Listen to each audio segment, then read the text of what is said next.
बहुत धन्यवाद। गांव रायसर में और मैं तो सबसे पहले उन भामाशाहों को धन्यवाद देना चाहता हूं जिन्होंने इस शिक्षा रूपी मंदिर के लिए अपना, मैं जमीन को मां मानता हूं और जमीन का जो एक टुकड़ा इस विद्यालय के लिए जो दिया है वो भामाशाह हरि सिंह जी, उनके पुत्र राजेंद्र सिंह जी, उन सबको बहुत बहुत धन्यवाद देता हूं और आपसे निवेदन कर रहा हूं कि उनको ताली बजा के स्वागत करें। मैं केवल निमित्त मात्र हूं। मुझे बताया गया कि इस तरह की एक प्रॉब्लम है जिसका समाधान काफी प्रयास करने के बाद में भी नहीं हुआ। मेरे पास आए, मुझे बताया गया तो मुझे ठीक लगा कि स्कूल खुले जगह होनी चाहिए। स्कूल आने वाले पीढ़ी के लिए बन रही है। गांव का विकास भी होगा, गांव वही नहीं रहना है, गांव भी बढ़ेगा, जनसंख्या भी बढ़ेगी और जब जनसंख्या भी बढ़ेगी और गांव भी बढ़ेगा तो स्कूल के लिए पर्याप्त जगह होनी बहुत जरूरी है। हमारे बच्चे आजकल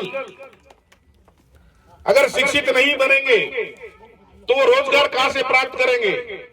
और शिक्षा हर क्षेत्र के लिए बहुत जरूरी है। शिक्षा केवल नौकरी के लिए नहीं जरूरी है, शिक्षा प्राइवेट सेक्टर में भी नौकरी के लिए भी जरूरी है, अच्छी कृषि करने के लिए भी जरूरी है, अच्छे ठेकेदारी के लिए भी शिक्षा की जरूरत है और अच्छे राजनेता बनने के लिए भी शिक्षा बहुत जरूरत है। तो जो आदमी शिक्षा से वंचित रहेगा वो ये समझ लेना वो अपने देश से भी वंचित रहेगा और जो सरकार की जो नीतियां हैं, सरकार की जो पॉलिसी है, सरकार के जो फायदे हैं उससे भी वो वंचित रह जाता है। जब वो पढ़ लिख लेगा तो उसको ये पता चलेगा कि राजस्थान सरकार की क्या पॉलिसियां हैं, क्या नीतियां हैं, भारत सरकार की क्या नीतियां हैं, क्या पॉलिसियां हैं, कौन अच्छा कर रहा है, कौन बुरा कर रहा है।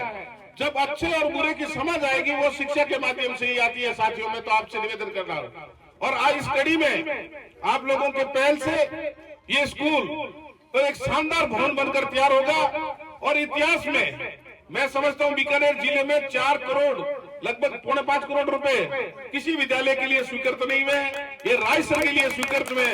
इसके लिए आप सब साधुवाद के पात्र हो और मैं राज्य सरकार को भी धन्यवाद देना चाहता हूं कि उन्होंने इस पुनित कार्य के लिए इतनी राशि स्वीकृत करके दी है और भविष्य में भी अगर कहीं जरूरत पड़ेगी, चाहे खेल मैदान हो चाहे कोई अन्य सहायता, मैं केंद्रीय मंत्री जी के माध्यम से आपके राजस्थान सरकार के कैबिनेट मंत्री जो आपके विधानसभा के लोक लाडले विधायक हैं उनसे निवेदन करके जितना भी सहयोग है वो सब दिलाने का प्रयास करूंगा। आपने मेरा मान और सम्मान बढ़ाया, इस सब के लिए मैं आप सबको, गांववासियों को, स्कूल प्रांगण के विद्यार्थी, अध्यापक गण को सबको बहुत बहुत धन्यवाद देता हूँ। जय हिंद, जय भारत।